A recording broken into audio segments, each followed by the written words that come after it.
Good morning, all of you. I am Dr. Fakhruddin from Islamia Degree College Deoband. मैं आपके सामने एक नए टॉपिक को लेकर के उपस्थित हुआ हूं, जिसमें आज का मेरा टॉपिक है मानसिक विकास। बहुत ही महत्वपूर्ण टॉपिक। अधिकतर प्रतियोगी परीक्षाओं में प्रश्न पूछे जाते हैं। तो डीएलएड और बीएड के विद्यार्थी और वह प्रतियोगी परीक्षाओं की तैयारी करने वाले मेरे व्यूअर इस बात को जानें, समझें कि किस प्रकार से श्रेष्ठ अवस्था में, बाल्यावस्था में और किशोर अवस्था में मानसिक विकास की प्रक्रिया संपन्न होती है। तो बहुत ही महत्वपूर्ण तथ्यों के साथ में आज मैं आपके सामने उपस्थित हुआ हूं। मुझे पूरी उम्मीद है कि मेरा यह channel education master doctor Fakhruddin आपको बेहद पसंद आएगा। तो चलते हैं और समझते हैं कि मानसिक विकास की प्रक्रिया का अर्थ क्या है। तो मानसिक विकास से तात्पर्य व्यक्ति में उत्पन्न होने वाली चेतना और समझ से है, जिसके फलस्वरूप उसके व्यवहार में क्रमशः परिवर्तन और परिमार्जन होता रहता है।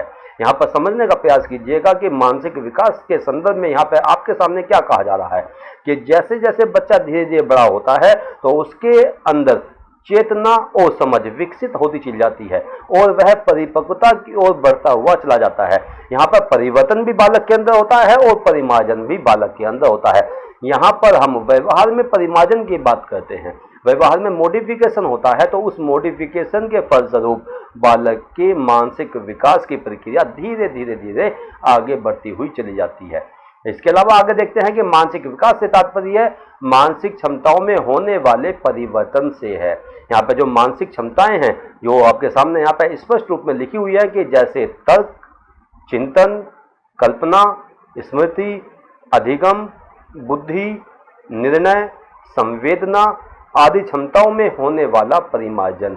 यानी कि बच्चा जब जन्म लेता है तो उसी समय जन्म के साथ ही उसके अंदर ये सारी मानसिक क्षमताएं, जिनको पहले मानसिक शक्तियां कहा जाता था, बाद में इनको मानसिक क्षमताएं कहा गया और वर्तमान में इनको मानसिक प्रक्रियाओं का नाम दिया जाता है, ये सारी की सारी बच्चों के अंदर जन्म से ही उपस्थित होती हैं और वातावरण मिलते ही ये सक्रिय हो जाती हैं। जब किसी व्यक्ति बात करता है तो मानसिक क्षमताओं और मानसिक प्रक्रियाओं का प्रयोग करता है। जब कोई काम करता है तो इन मानसिक क्षमताओं का प्रयोग करता है। यानी कि छोटी से छोटी लेकर घटना से लेकर के, क्रिया से लेकर के और बड़ी से बड़ी, कितनी भी बड़ी क्रिया हो, कितनी भी विस्तृत क्रिया हो, गहन क्रिया हो, सभी में बालक अपनी इन मानसिक क्षमताओं का, मानसिक प्रक्रियाओं का प्रयोग करता है। यहाँ पे आप देख सकते हैं कि वो सेंसरी ऑर्गन्स जो मानसिक क्षमताओं को आगे बढ़ाने में सहायक होते हैं, आपके सामने यहाँ पर चित्र के माध्यम से प्रदर्शित किए गए हैं। इसके अलावा यहाँ पर परिभाषाओं के माध्यम से देखते हैं कि किस प्रकार से जेम्स ड्रेवर बताते हैं कि मानसिक विकास क्या है, कि व्यक्ति के जन्म से लेकर परिपक्वता तक की मानसिक क्षमताओं और मानसिक कार्यों के उत्तरोत्तर प्रकटन एवं संगठन की प्रक्रिया को मानसिक विकास कहा जाता है। यहाँ पे इसको समझने का प्रयास कीजिएगा कि बालक के जन्म से लेकर के परिपक्वता तक, यहाँ पे मृत्यु तक नहीं कहा गया। जैसे शिक्षा की प्रक्रिया है जन्म से लेकर के मृत्यु तक चलती है, यहाँ पर जो मानसिक विकास की जो प्रक्रिया है ये मृत्यु तक नहीं चलती, बल्कि जन्म से लेकर के परिपक्वता तक। और बालक के अंदर परिपक्वता कब तक आती है, यानी कि मानसिक विकास की प्रक्रिया मनोवैज्ञानिकों के अनुसार 17-18 वर्ष की आयु तक आते आते पूर्ण हो जाती है। तो यहाँ पे इस चीज को समझने का प्रयास कीजिएगा। उससे आगे इस परिभाषा में क्या कहते हैं कि मानसिक क्षमताओं और मानसिक कार्यों के उत्तरोत्तर प्रकटन, यानी कि जो मानसिक क्षमताओं का जो प्रकटन होता है वो आपके दैनिक जीवन के कार्यों के माध्यम से, दिनचर्या के माध्यम से होता है। और जितने भी ये मानसिक क्षमताएं और प्रक्रियाएं जिनका मैंने अभी आपके सामने नाम लिया है, वो सारी की सारी संगठित होकर के किसी समस्या का समाधान करती हैं। तो इस संगठित प्रक्रिया को यहाँ पे मानसिक विकास का नाम दिया गया है। इसके अलावा रेबर जो 1995 में जो इन्होंने परिभाषा दी, उसको देखते हैं कि मानसिक विकास से तात्पर्य संज्ञानात्मक विकास में होने वाले उन प्रगामी परिवर्तनों से है जो समय बीतने के साथ साथ व्यक्ति में घटित होते हैं। यानी कि यहाँ पे मानसिक विकास को जोड़ा गया संज्ञानात्मक विकास के साथ में। और ये संज्ञानात्मक की विकास की प्रक्रिया जिसमें हम अपनी ज्ञानेंद्रियों के माध्यम से किसी भी वस्तु, किसी भी घटना, किसी भी जो प्रक्रिया है उसको अपने चेतना में लेते हैं और चेतना में लेकर के उसको हम स्टोर करते हैं, उसको मॉडिफाई भी कर देते हैं, उसका ट्रांसफॉर्मेशन भी करते हैं, उसको एप्लीकेशन में भी लाते हैं, यानी कि उसको उपयोग में भी लाते हैं और साथ साथ उसका इवेल्युएशन भी करते हैं, इवेल्यूशन भी करते हैं। ये सब प्रक्रियाएं जो घटित होती हैं वो हमारे इस संज्ञान में होती हैं, इस मानसिक प्रक्रिया इसके अंदर होती हैं जो ब्रेन होता है। तो इसको यहाँ पर कहा गया कि ये सारी जो प्रगामी परिवर्तन समय के साथ साथ व्यक्ति में घटित होते हैं उनको मानसिक विकास कहा जाता है। आगे बढ़ते हैं, देखते हैं कि प्रोफेसर एसपी गुप्ता एक बहुत प्रसिद्ध ऑथर भी हैं और प्रोफेसर हैं। उन्होंने क्या कहा कि मानसिक विकास से तात्पर्य शिशु की उस योग्यता के विकसित होने से है जिसके द्वारा वह अपने वातावरण का ज्ञान प्राप्त करता है। यानी कि मानसिक क्षमताओं के माध्यम से बालक अपने जो वातावरण होता है उसका ज्ञान प्राप्त करता है अपनी ज्ञानेंद्रियों के माध्यम से। और विद्यार्थी और सभी को मालूम है कि जो ज्ञानेंद्रियां हैं वो ज्ञान के द्वार कहे जाते हैं। अगर किसी की ज्ञानेंद्रियां ना हो या सुप्त कर दी जाएं, बंद कर दी जाएं, खत्म कर दी जाएं तो वह मैनासन स्थिति में हो जाएगा। तो यहाँ पर जो ज्ञानेंद्रियां हैं उनके माध्यम से ही बालक ज्ञान प्राप्त करता है। जैसे आंखों के माध्यम से देखना, नाक से सूंघना, कान से सुनना, जिह्वा से टच करना और स्किन के माध्यम से महसूस करना, अनुभव करना। तो जब हम इन सभी ज्ञानेंद्रियों का सुचारू रूप से प्रयोग करते हैं तो हम अपने एनवायरनमेंट के बारे में ज्ञान प्राप्त कर रहे होते हैं। तो यहाँ पर उन्होंने कहा आगे कि तथा उसके अनुकूल समायोजन करने में समर्थ होता है। यानी कि जो ज्ञानेंद्रियां हैं हमारी वो हमारे ज्ञान के द्वारा तो होते ही हैं और साथ साथ हमें उस एनवायरनमेंट में भी अपने आप को एडजस्ट करने में सहायता प्रदान करते हैं जिसमें हम रह रहे होते हैं या जिसमें हमें जाना होता है और तथा अपने वातावरण में परिवर्तन लाने का प्रयास करता है। तो एक परिभाषा के माध्यम से प्रोफेसर एसपी गुप्ता ने जो प्रस्तुत की है वो मानसिक विकास को स्पष्ट रूप से अभिव्यक्त करने का प्रयास करती है। इसके अलावा सारेन टेलफोर्ड के अनुसार शिशु जैसे जैसे प्रतिदिन, प्रति सप्ताह, प्रति माह, प्रति वर्ष बढ़ता है उसकी शक्तियों में परिवर्तन आ जाता है। देखिए यहाँ पे मानसिक विकास को यहाँ पे शक्तियों के रूप में प्रयोग किया गया है। यानी कि आधुनिक दृष्टिकोण के अनुसार उसको मानसिक क्षमताएं या मानसिक प्रक्रियाएं कहा जाता है जिसको पहले मानसिक शक्तियां माना जाता था। यानी कि प्राचीन काल में उनको मानसिक शक्तियां माना जाता था। तो ये कब बढ़ती है? प्रतिदिन बढ़ती है, प्रति सप्ताह बढ़ती है, प्रति माह बढ़ती है, प्रति वर्ष बढ़ती है, यानी कि लगातार बढ़ती रहती है और हमारे अनुभव में इनके माध्यम से ही परिवर्तन होता चला जाता है। देखते हैं यहाँ पर आती है मानसिक विकास की जो विशेषताएं हैं वो यहाँ पे आपके सामने स्पष्ट की गई हैं। वो क्या है कि परिपक्वता, अधिगम एवं अनुभव के कारण बालक का मानसिक विकास होता है। तो यहाँ पर 3 कारक जो मानसिक विकास को बढ़ावा देते हैं।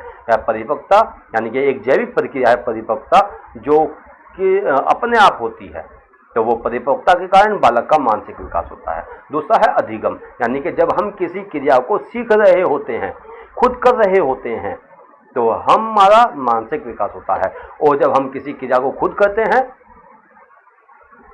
तो हमारे अनुभव में वृद्धि भी होती चली जाती है। तो यहाँ पे आपको जानने की इस बात को जरूरत है कि हमें बच्चों के परिपक्वता स्तर का भी, उसके मानसिक स्तर का भी और उसके आयु स्तर का भी ध्यान रखना है। यानी कि सिखाते समय हमें उनको जानना भी है, उनके लक्षणों को जानना है, उनकी विशेषताओं को जानना है। और अपने इस YouTube चैनल के माध्यम से मैं इन बातों को बार बार आपके सामने कहता हूं कि बच्चों को आप जब तक नहीं सिखा सकते, जब तक नहीं पढ़ा सकते, जब तक आप उसके बारे में पूरी जानकारी प्राप्त न कर लें। उसके बारे से मतलब है, उसके बारे में मतलब है कि आप उसके लक्षणों को, विशेषताओं को जान ना लें। तो यहाँ पर स्टेप बाय स्टेप आपको ये सारी चीजें बताई जा रही हैं। अगला है कि मानसिक विकास का आधार ज्ञानेंद्रियां होती हैं।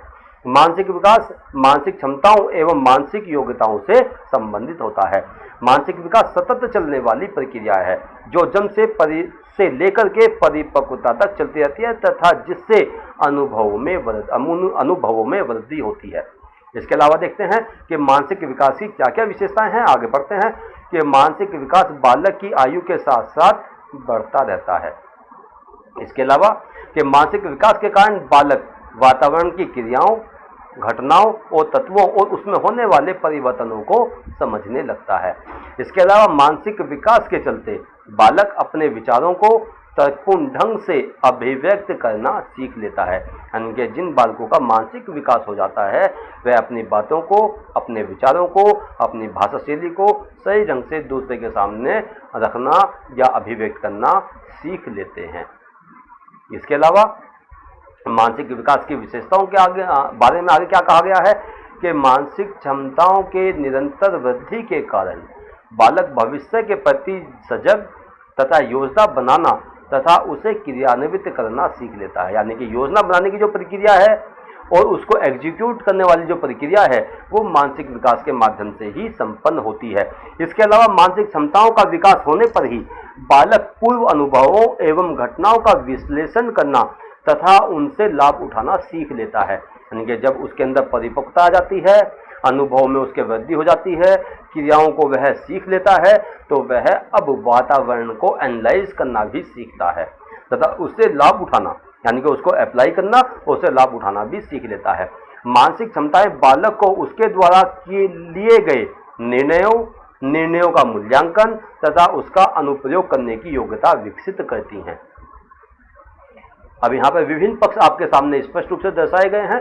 एक ब्रेन का चित्र जो कि यहाँ पर दिखाई दे रहा है, एक ब्रेन है और उस ब्रेन के माध्यम से ही हम अपने दिनचर्या की क्रियाएं पूरी करते हैं, संपन्न करते हैं और अपनी क्रियाओं को और ज़्यादा शार्प और ज़्यादा स्पष्ट और विशिष्ट बनाने का प्रयास करते हैं। तो वो क्या है? पहली चीज़ है स्मृति, दूसरी है कल्पना, तर्क, चिंतन, विस्मृति, प्रत्यक्षीकरण, संवेदना, समस्या समाधान, अवधान,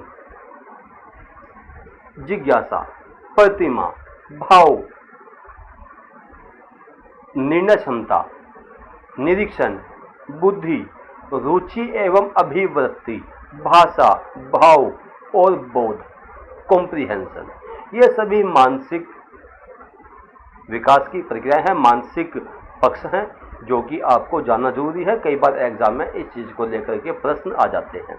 इसके अलावा आगे देखते हैं कि मानसिक विकास का क्रम क्या है। मानसिक विकास कोई ऐसा नहीं है कि एक अप्रत्यक्ष कंसेप्ट है, लेकिन इस अप्रत्यक्ष कंसेप्ट के अंदर जो विभिन्न प्रकार की चीजें जुड़ी हुई है वो आप देख सकते हैं कि किस प्रकार से 5 वर्ष का बालक जब वह 20 वर्ष की अवस्था में आता है तो किस प्रकार से धीरे धीरे उसके जो ब्रेन है उसका विकास होता है और ब्रेन के अंदर ही ये सारी मानसिक क्षमताएं छुपी हुई होती हैं अप्रत्यक्ष रूप से, जो कि हमारे दैनिक जीवन के कार्यों में या समस्याओं में सहायता प्रदान करती हैं। इसके अलावा देखते हैं कि शेषावस्था में, अब विभिन्न अवस्थाओं में मानसिक विकास की प्रक्रिया किस प्रकार से होती है यहाँ पे आप जान सकते हैं। यहाँ पे आप चर्चा करते हैं आगे कि इस अवस्था में ज्ञानेंद्रियों के विकास के लिए ज्ञानेंद्रियों के विकास के साथ साथ संवेदना की क्रिया भी प्रारंभ हो जाती है। कुछ समय बाद निरीक्षण एवं अनुभव से संबंधित होने के कारण 5वें-6ठे वर्ष में प्रत्यक्षीकरण की प्रक्रिया भी प्रारंभ हो जाती है। तो यहाँ पर शुरू में बच्चे के अंदर संवेदना और निरीक्षण की प्रक्रिया प्रारंभ होती है और धीरे धीरे उसके अनुभव भी बढ़ते हैं और जब बच्चा 5वें-6ठे वर्ष में आता है तो उसके अंदर प्रत्यक्षीकरण की क्षमता भी प्रक्रिया भी प्रारंभ हो जाती है। उसके अंदर क्षमता भी आ जाती है कि वस्तु को देख करके उसको अर्थ को ग्रहण कर ले, कोई भी वस्तु हो, उसके रंग को ग्रहण करे, उसके आकार को ग्रहण करे, उसके जो रूपरेखा है उसको ग्रहण कर ले, अपने मम्मी और पापा को पहचान ले, आस पड़ोस के लोगों को पहचान ले, यानी कि जो भी चीज़ वो देखे उसको समझ जाए कि वस्तु क्या है, घटना क्या है, प्रक्रिया क्या है। तो यह चीज़ बच्चे के अंदर 5वें-6ठे वर्ष में आना प्रारंभ हो जाती है। इसके अलावा थॉर्नडाइक के अनुसार 3 से 6 वर्ष तक के बच्चे अर्धस्वप्नों की दशा में रहा करते हैं। अर्धस्वप्न का मतलब ये है कि वह कल्पनाओं में खोए रहते हैं। वो कल्पनाएं किस प्रकार से होती है, कोई जैसे फैंटेसी टाइप में, जैसे मुंगेरी डाल के हंसी सपने वाली में, कि बच्चे जो हैं वो इस प्रकार की कहानियाँ, इस प्रकार की जो स्टोरी, इंग्लिश स्टोरीज होती हैं जिनमें ज़्यादा कल्पनाएं होती हैं, और खासतौर से आपने देखा होगा छोटे बच्चे भूत की, प्रेत की, चुड़ैलों की, इस प्रकार की कहानियों में, प्रयोग की कहानियों में बड़ा इंटरेस्ट लेते हैं।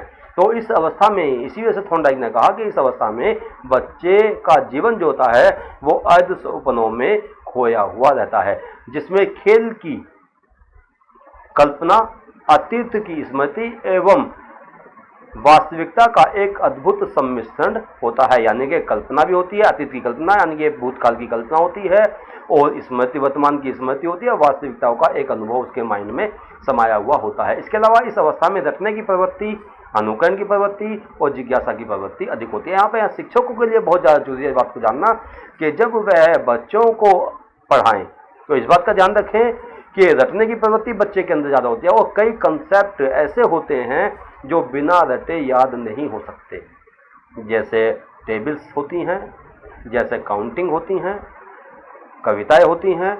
ये रट करके ही इनके भाव को विद्यार्थियों को समझाना होता है। इसके अलावा अनुकरण यानी कि अच्छा अनुकरण बच्चों के सामने करें, करके सीखना विधि के माध्यम से बच्चों की क्रियाओं को आगे बढ़ाया जा सकता है, जिससे उनके अंदर जिज्ञासा की प्रवृत्ति भी आगे बढ़े और साथ साथ उनके अंदर सीखने की जिज्ञासा बढ़े। इसके अलावा इस वर्ष में सीखने की प्रक्रिया आकस्मिक होती है। बालक तर्क द्वारा नहीं सीखता, यानी कि उसके अंदर तर्क संगतता, लॉजिकल रीजनिंग उसके अंदर नहीं होती, वह केवल रट करके सीखने का प्रयास करता है। आगे बढ़ते हैं कि शेष अवस्था में ही कि इस अवस्था में तर्क एवं निर्णय की क्षमता अविकसित होती है। बालक शेष अवस्था के अंत में छोटी छोटी समस्याओं का समाधान करना सीख लेता है। इसके अलावा आर्टर महोदय के अनुसार 5 वर्ष की आयु पर पहुंचकर शिशु मूर्त सामग्रियों के साथ साथ शाब्दिक चिन्हों का प्रयोग करने व समस्याओं को सुलझाने के योग्य बन जाता है। तो किस प्रकार से होता है ये कि जब बच्चा 5 साल का होता है तो वह किताबों की कटिंग, बच्चों की किताबों की जो चित्र वगैरह होते हैं उनकी कटिंग करना शुरू कर देता है, जो फोटोज वगैरह होते हैं उनकी कटिंग करना शुरू कर देता है, अखबारों की कटिंग करना शुरू कर देता है, छोटी छोटी वस्तुओं को इकट्ठा करना शुरू कर देता है। तो वह यहाँ पर शाब्दिक चिन्हों के माध्यम से, मूर्त वस्तुओं के माध्यम से, लकड़ी है, लोहा है या कोई और सामान, धातु की कोई सामान है, तो उसको लेकर के वह उनको जोड़ना घटाना करना शुरू कर देता है। इसके अलावा इस अवस्था में बालक विभिन्न वस्तुओं को बनाने, उनको तोड़ने फोड़ने एवं एकत्रित करने में लगा रहता है, जिसमें वह अपनी मानसिक क्षमताओं का प्रयोग करते हुए देखा जाता है। इसके अलावा यहाँ पर देखिए शेष अवस्था में मानसिक विकास यहाँ पर किस प्रकार से बच्चे को सिखाया जाता है, यानी कि एक टीचर्स या बच्चों के पेरेंट्स जो हैं वो बच्चों को किस प्रकार सिखाते हैं। और अगर ध्यान रखें इस बात का कि मानसिक विकास की प्रक्रिया कितनी ज़्यादा महत्वपूर्ण है, तो वहाँ पर उस बच्चों के लिए इसी प्रकार के खेल खिलौनों की व्यवस्था भी की जा सकती है। जैसे इस अवस्था में बालक जिद अधिक करता है, जब जिद करेगा तो रोएगा भी, और रोएगा तो उसके माता पिता उसको झिड़क भी देते हैं, कभी कभी हल्की चबट भी लगा देते हैं, लेकिन यहाँ पर ट्रीटमेंट करना जरूरी हो जाता है जैसे कि बच्चों को खेलों की तरफ को ले जाया जाए, बच्चों के आगे खेल खिलौने डाल दिए जाएं, जिससे वह रोना बंद कर देता है, चिल्लाना बंद कर देता है। इस अवस्था में बालक में आत्म केंद्रितता होती है। बच्चा जो है वो उसके अंदर ऑब्जेक्टिविटी नहीं होती, सब्जेक्टिविटी होती है, तथा वह मैं या मेरा, तुम या तुम्हारा की भावना से प्रेरित होता है, यानी कि वह वस्तु को ठाट लेता है कि ये तुम्हारा है, ये मेरा है, ये आपका है, ये उसका है, ये मम्मी का है, ये पापा का है। तो यहाँ पर जब शिशुअवस्था के अंत में बच्चा होता है, यानी कि 5-6 साल का होता है, तो ये 4-5 साल का होता है, तो यहाँ पर बच्चे के सामने ये चीज़ आती है कि वह तेरा या मेरा की भावना से प्रेरित होता है। इसके अलावा 3 वर्ष की आयु तक शिशु का लगभग 50% मानसिक विकास हो जाता है। यहाँ पर महत्व ध्यान दीजिएगा कि बच्चे का जो मानसिक विकास है यहाँ पर 3 वर्ष की आयु में लगभग 50% तक हो जाता है। इसके अलावा बालकों में कल्पना का विकास 2.5 वर्ष की आयु होने पर होता है। जो कल्पना हम कहते हैं कि इमेजिनेशन, उसका विकास जो होता है वो 2.5 वर्ष की अवस्था में होता है, यहाँ पर ध्यान दीजिएगा। और साथ ही वह चम्मच से खाना प्रारंभ कर देता है। आगे देखते हैं बाल अवस्था में मानसिक विकास किस प्रकार से होता है कि क्रो एंड क्रो के अनुसार जब बालक लगभग 6 वर्ष का हो जाता है तब उसकी मानसिक योग्यताओं का लगभग पूर्ण विकास हो जाता है। ये क्रो एंड क्रो के अनुसार है, लेकिन अभी कुछ देर पहले जैसे बताया कि मानसिक विकास जन्म से लेकर के परिपक्वता तक जाकर के पूर्ण होता है, लेकिन यहाँ पर परिभाषा क्रो एंड क्रो जैसे मनोवैज्ञानिक के द्वारा दी गई है, तो वहाँ पर वो अपना एक अलग अर्थ रखती है। इसके अलावा बाल्यावस्था में बालक स्कूली शिक्षा प्राप्त करने की ओर बढ़ जाता है। इस अवस्था में बालक का चिंतन आत्म केंद्रित न होकर के बाह्य केंद्रित हो जाता है, यानी कि जब वह स्कूल जाना शुरू कर देता है तो उसका जो एक सब्जेक्टिविटी थी, आत्म केंद्रितता थी, वह दूसरे बच्चों के साथ में एक आइडेंटिफिकेशन स्थापित करना शुरू कर देती है, अपने टीचर्स के साथ में, अपने प्रिंसिपल के साथ में, अपने क्लास टीचर के साथ में, और जो बच्चे होते हैं उनके और अन्य बच्चे होते हैं उनके साथ में अपना आइडेंटिफिकेशन बच्चा स्थापित करना शुरू कर देता है। इसमें सृजनात्मक क्षमता, रचनात्मक क्षमता, निर्णय लेने की क्षमता एवं अन्वेषणात्मक क्षमता, बौद्धिक क्षमता, समस्या समाधान की क्षमता आदि क्षमताओं का तेजी के साथ में विकास होता है। यानी कि जब बच्चा स्कूल जाता है तो उसको एक नया परिवेश मिलता है। जब उसको नया परिवेश मिलता है तो उस नए परिवेश में शुरू में वो अपने आप को एडजस्ट नहीं कर पाता। जैसा कि एसपी गुप्ता की परिभाषा में कहा गया कि बच्चा जो है जब मानसिक विकास की प्रक्रिया आगे बढ़ती है तो बच्चा धीरे धीरे अपने आप को उस वातावरण में समायोजित करना सीख लेता है। तो इसी प्रकार से यहाँ पर है कि वह अपनी मानसिक योग्यताओं के माध्यम से, क्रियाओं के माध्यम से वह धीरे धीरे माहौल में ढलना शुरू हो जाता है और वहीं से ही उसके लिए एक नया आधार सो जाता है मानसिक विकास का। वो क्या है कि इस अवस्था में बालक अपने आप में कल्पनात्मकता से हटा करके वास्तविकता से जोड़ने का प्रयास करता है। यानी कि अपने आप को कल्पनाशीलता से हटा करके, फैंटेसी से हटा करके वह अपने आप को वास्तविक धरातल पर ले आने का प्रयास करता है। इसके अलावा मानसिक विकास के और बिंदु क्या क्या हो सकते हैं देखिएगा। मानसिक विकास में इस अवस्था में स्थिरता पाई जाती है, मानसिक योग्यताओं में इस अवस्था में वृद्धि होती है, विभेद करने की क्षमता बालक इस अवस्था में सीख लेता है। यानी कि कुछ वस्तुओं में समानता करना और कुछ वस्तुओं में विभेद करना बालक सीख लेता है और वह निरीक्षण द्वारा और अनुकरण विधि द्वारा ज़्यादा से ज़्यादा सीखने का प्रयास करता है और यहीं पर ही बालक का अधिकतम रूप में ज्ञानेंद्रियों का विकास भी होता है। वह ज्ञानेंद्रियों का प्रयोग करता है और साथ साथ उसकी जिज्ञासाओं में वृद्धि होती चली जाती है। और यहाँ पर जरूरी है शिक्षकों को लिए जानना, चाहे मैं हूँ चाहे आप हैं, उनके लिए जानना जरूरी है कि जिज्ञासा की वृद्धि के लिए बालकों को अधिगम या लर्निंग सिचुएशन की व्यवस्था दी जानी चाहिए, क्योंकि बच्चा जो है वह अनुकरण के माध्यम से, लर्निंग बाय डूइंग के माध्यम से सीखता है और सीखते समय उसके अंदर जिज्ञासाएं भी होती हैं। वो तरह तरह के प्रश्न करता है तो उन प्रश्नों का जवाब उसको सही ढंग से मिल जाता है तो वह आगे प्रश्न करता है, उसकी जिज्ञासाएं आगे बढ़ती हैं। और अगर उसके प्रश्नों का सही ढंग से उत्तर नहीं दिया जाता तो बालक जो है वह डाइवर्ट होना शुरू हो जाता है। आगे देखते हैं कि बाल्यावस्था में, अब आते हैं बाल्यावस्था की तरफ। तो बाल्यावस्था में किस प्रकार से कि बाल्यावस्था में रुचियों में वृद्धि होती है, रचनात्मक क्षमताओं का बालक में विकास होता है, कल्पनापूर्ण बातों में बालक आनंद लेना शुरू करता है। यानी कि आनंद आता है उसको जब हम उसके सामने परियों की कहानी सुनाते हैं, फैंटेसी कहानी सुनाते हैं तो उसको आनंद आता है। इसी क्रम में अपनी समस्याओं का समाधान बालक खुद भी खोजने का प्रयास करता है और बालक का चिंतन जो है वो बाह्य केंद्रित हो जाता है और उसकी एकाग्रता या कंसंट्रेशन में वृद्धि होना शुरू हो जाती है। यहाँ पर देख सकते हैं चित्र के माध्यम से कि बालक किस प्रकार से क्रियाओं के माध्यम से सीखने का प्रयास करते हैं। इसके अलावा किशोर अवस्था में किस प्रकार से मानसिक विकास होता है। वुडवर्थ के अनुसार मानसिक विकास 15-20 वर्ष की आयु में अपनी उच्चतम सीमा पर पहुंच जाता है। यहाँ पे देखिएगा कि मानसिक विकास कब पूर्ण होता है, कि अपनी उच्चतम सीमा तक कब पहुंच जाता है, कि 15 से 20 वर्ष की आयु में। इसके अलावा क्रो एंड क्रो यहाँ पे स्पष्ट करते हैं कि 16 वर्ष की आयु में मानसिक विकास पूर्ण हो जाता है। और इसके अलावा वॉटसन, जो जेबी वॉटसन है, उनके अनुसार क्या है कि 18 वर्ष की आयु में मानसिक विकास अपनी परिपक्वता को प्राप्त कर लेता है। यहाँ पर 3 परिभाषाएं आपके सामने इसलिए दी गई हैं जिससे आपके सामने स्पष्ट हो जाए कि मानसिक विकास की प्रक्रिया कब जाकर के पूरी होती है। और ये प्रश्न एग्जाम में आ जाता है तो यहाँ पर आपको 18 वर्ष की आयु में मानसिक विकास अपनी परिपक्वता को पूरा कर लेता है। तो यहाँ पर ये प्रश्न का आंसर हो जाएगा। इसके आगे बढ़ते हैं। यहाँ पर बताता है जे.एस. रोस के अनुसार क्या कहते हैं वो कि हमारा मस्तिष्क हमारे वातावरण के प्रति व्यवहार से विकसित होता है।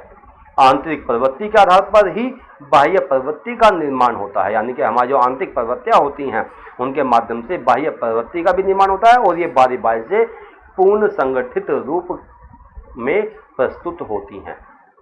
इसके अलावा देखते हैं कि किशोर अवस्था में आगे मानसिक विकास की प्रक्रिया किस प्रकार से है कि इस अवस्था में किशोर अमूर्त चिंतन करने लगता है। यानी कि वो सोचता है इस प्रकार से कि वह जो उपस्थित नहीं है, जो दिखाई नहीं देता, ब्रह्मांड के बारे में, चांद तारों के बारे में, ईश्वर के बारे में, यानी कि जो चीज़ उसको दिखाई नहीं दे रही है उनके बारे में वह गूढ़ रहस्य में पढ़ना शुरू हो जाता है और वह प्रत्येक विचार का तर्कपूर्ण आधार खोजने लगता है, यानी कि तर्कपूर्ण ढंग से लॉजिकली वह हर प्रश्न का उत्तर चाहता है। किशोर की इस अवस्था में एकाग्र क्षमता अधिक विकसित हो जाती है, यानी कि बाल्यावस्था से लेकर के अब यहाँ पर बालक की जो कंसंट्रेशन, जो पावर होती है, कैपेसिटी होती है, वो बढ़ जाती है और इस अवस्था में किशोर किसी न किसी क्षेत्र में विशेषज्ञता प्राप्त करने का प्रयत्न करते हुए देखे जाते हैं। और आज के समय में आप देखते हैं कि कौशल विकास मिशन के माध्यम से बालकों में ज़्यादा से ज़्यादा विशेषज्ञता या कौशल विकास को विकसित करने, कौशल विकास को आगे बढ़ाने के लिए प्रयास किया जा रहा है, जिससे बालक जो है वह परिपक्वता स्तर तक आते आते किसी न किसी स्किल में विशेषज्ञता प्राप्त कर ले। इसके अलावा आगे देखते हैं कि किशोरों में इस अवस्था में भाषा की उच्चता को किशोर जो हैं इस अवस्था में भाषा की उच्चता को प्राप्त कर लेते हैं। और इसके अलावा इस अवस्था में किशोर प्रत्येक क्रिया को सीखने की कोशिश करते देखे जाते हैं। इस अवस्था में किशोर हॉकी, क्रिकेट, भागदौड़, फुटबॉल आदि खेलों को खेलना पसंद करते हैं तथा किशोरियां नृत्य, फैशन, गीत, संगीत, ड्रामा आदि क्रियाओं को करना पसंद करती हैं। यहाँ पे आगे देखते हैं कि किशोर अवस्था में मानसिक विकास की प्रक्रिया आगे दे कि बुद्धि का अधिकतम प्रयोग करना, यानी कि किशोर जो हैं इस अवस्था में बुद्धि का अधिक से अधिक प्रयोग करते हैं और अपनी बौद्धिक क्षमताओं के माध्यम से क्रियाओं को बहुत ज़्यादा विशिष्ट बनाने का प्रयास करते हैं और मानसिक योग्यताओं का अधिक प्रयोग करते हैं। इसके अलावा एकाग्रता में, जैसा कि अभी कुछ देर पहले बताया कि एकाग्रता में तीव्र गति से वृद्धि होती है, यानी कि वह हर चीज़ को बहुत ही ध्यान से देखने का और उसको समझने का, उसको ग्रहण करने का प्रयास करते हैं। इसके अलावा उनके अंदर सामान्यीकरण की क्षमता का भी विकास होता है, यानी कि एक क्रिया सीख ली उसको वो अलग अलग परिस्थितियों में प्रयोग करने का प्रयास करते हैं और निर्णय लेने की क्षमता का विकास भी इस अवस्था में तेजी से होता है। स्मरण क्षमता का विकास तेजी से होता है और विचारों को तर्कपूर्ण ढंग से प्रस्तुत करना बालक सीख लेते हैं कि किस प्रकार से हमें अपनी बात दूसरों के सामने, चाहे वो एक व्यक्ति हो या एक समूह हो या क्लास हो, उसमें किस प्रकार से रखें, उसको रखना सीख लेता है और किशोरों में मानसिक विकास तेजी से होता है। इसके अलावा शैक्षिक महत्व के बारे में यहाँ पर सोरेनसन बताते हैं कि शैक्षिक और मानसिक दृष्टिकोणों में अध्यापक मानसिक विकास के क्रम के ज्ञान का अपने हित में प्रयोग कर सकता है, यानी कि जो बच्चा है यहाँ पर वह अपनी क्रियाओं का इस प्रकार से प्रयोग करना सीख लेता है या शिक्षक जो है उसको इस प्रकार की क्रियाओं को प्रयोग करना सिखाता है कि जिससे वह पाठ्यक्रम को वास्तविक जीवन के साथ में जोड़ने का प्रयास कर ले और वह पाठ्यक्रम और शिक्षण को छात्र की सीखने की योग्यता या मानसिक क्षमता के अनुकूल बना सकता है। यानी कि सोरेनसन इस बात को यहाँ पर कहना चाहते हैं कि बालकों के सामने वास्तविकता को स्पष्ट रूप से, क्रियाओं को स्पष्ट रूप से, क्रिया के विभिन्न घटकों को स्पष्ट रूप से प्रस्तुत कर देना चाहिए, जिससे वह अपने अंदर सीखने की योग्यता को विकसित कर ले। यानी कि जब बालक के सामने किसी भी समस्या के सभी तत्व उपस्थित होंगे तभी वह अपनी समस्या का समाधान कर पाएगा। तो सीखने की योग्यता तभी संपन्न होगी जब वह अपनी मानसिक क्षमताओं के अनुकूल बना लेगा। इस प्रकार से मानसिक विकास का शैक्षिक महत्व आगे स्पष्ट करते हैं। जिन्हें बताया गया है कि बालकों की जिज्ञासाओं एवं रुचियों को समझ करके शिक्षा प्रदान की जानी चाहिए। इसके अलावा बालकों की रचनात्मक क्षमताओं एवं सृजनात्मकताओं को विकसित करना चाहिए। शिक्षा के माध्यम से उसमें बोध, कल्पना, तर्क, निर्णय आदि क्षमताओं का विकास किया जाना चाहिए। पाठ्य सामग्री के माध्यम से बालकों को नवीन ज्ञान से अवगत कराना तथा उसमें सीखने की क्षमता तथा बौद्धिक क्षमता का विकास किया जाना चाहिए। इसके अलावा नवीन एवं प्रभावी शिक्षण विधियों का प्रयोग करते हुए, यानी कि जो नवीन शिक्षण विधियां इस टाइम में आ रही हैं उन सब का प्रयोग करते हुए बालकों की सीखने की क्षमताओं को बढ़ाया जाना चाहिए। बालकों की मानसिक योग्यताओं को समझते हुए उसके लिए उचित पाठ्य सह सामग्री तैयार की जानी चाहिए। यानी कि केवल पाठ्य सामग्री के साथ में जो को करिकुलर एक्टिविटीज है उसके लिए भी सामग्री तैयार की जानी चाहिए, क्योंकि वह भी एक तरह से वो भी पूर्ण रूप से पाठ्यक्रम का ही भाग होता है और उसके माध्यम से बालकों के अनुभव में प्रत्यक्ष रूप से वृद्धि होती है। इसके अलावा बालकों की विचार क्षमता को बढ़ावा देने के लिए पहेलियों का, कहानियों का, कविताओं का, नाटकों का और विचार मंचों का आदि का आयोजन किया जाना चाहिए और उनको इसमें लगाना भी चाहिए। इसके अलावा स्वयं सीखने एवं क्रिया करने की क्षमताओं का विकास करना, जिससे वह स्वयं समस्याओं का समाधान कर सके। इस प्रकार की शिक्षण विधियों का प्रयोग यहाँ पर किया जाना चाहिए, एक व्यवस्था बालकों के लिए बनाई जानी चाहिए। आगे बढ़ते हैं और देखते हैं कि मानसिक विकास को प्रभावित करने वाले प्रमुख कारक कौन कौन से हो सकते हैं। तो यहाँ पर हम जानने का प्रयास करेंगे वो क्या है कि बालकों का शारीरिक स्वास्थ्य, बालकों के शारीरिक स्वास्थ्य पर ध्यान दिया जाना चाहिए, जो कि मानसिक विकास को विशेष रूप से प्रभावित करता है। और ये आप सब जानते हैं कि स्वस्थ शरीर में ही स्वस्थ मस्तिष्क का निर्माण होता है। तो यहाँ पर जरूरी है कि अरस्तु की इस बात को ध्यान दिया जाए और बालकों के शारीरिक स्वास्थ्य पर बल दें, उसको उचित रूप से, जैसे कि मैंने अपने पिछले वीडियो में शारीरिक विकास के अंदर मैंने बताया था कि शारीरिक विकास को प्रभावित करने वाले महत्वपूर्ण कारक कौन कौन से हैं। अब उन्हीं को आधार मानते हुए यहाँ पर बालक के शारीरिक स्वास्थ्य की ओर ध्यान दिया जाना चाहिए। इसके अलावा विद्यालय का वातावरण अधिगम पूर्ण होना चाहिए, लर्निंग सिचुएशन होनी चाहिए, बालक सीखने के लिए खुद प्रेरित हो, इस प्रकार का एनवायरनमेंट विद्यालयों में उसको दिया जाना चाहिए। और साथ साथ सिखाने के लिए शिक्षकों का अनुभवी होना भी यहाँ पर जरूरी है। और मैं समझता हूँ कि ऐसे शिक्षक जो बच्चों में रुचि लेते हैं, बच्चों को समझाने में रुचि लेते हैं, बच्चों की क्रियाओं में रुचि लेते हैं, वो बच्चों को सिखाते सिखाते खुद भी इतना अनुभव ग्रहण कर लेते हैं और बच्चे जो हैं उनके साथ में ज़्यादा इन्वॉल्व होकर के ज़्यादा सीखने का प्रयास करते हैं। और मैंने देखा है कि जो हमारे पिछले सत्रों के डीएलएड के विद्यार्थी और बीएड के विद्यार्थी रहे हैं और उन्होंने जो अपनी वीडियो क्लिप बच्चों को पढ़ाते हुए हमारे पास सेंड की, उनमें वाकई में उन्होंने प्रयोगात्मक विधि के माध्यम से जो पढ़ाया, बच्चों ने पूर्ण रूप से उसको ग्रहण किया। इसके अलावा तर्कपूर्ण और रुचिपूर्ण सामग्री बच्चों के लिए निर्मित की जानी चाहिए। इसके अलावा परिवार का शैक्षिक वातावरण इस प्रकार से रखा जाना चाहिए कि बालक उसमें पढ़ सके, यानी कि एक अधिगम वातावरण उसके लिए तैयार किया जाना चाहिए। घर में पर्याप्त शैक्षिक संसाधन उपलब्ध हों, यानी कि जो व्यवस्था हो, चाहे वो छोटे रूप में हो, विशिष्ट रूप में हो, या जैसे घर की जो परिवार की इकोनॉमिक स्थिति है उसी के अनुसार बच्चों के लिए ज़्यादा से ज़्यादा कोशिश की जानी चाहिए कि उसके लिए शैक्षिक रिसोर्सेज जो हैं, जो एजुकेशनल रिसोर्सेज हैं, उनकी व्यवस्था की जा सके। और साथ साथ ऑनलाइन कक्षाओं का उचित संचालन किया जाना चाहिए।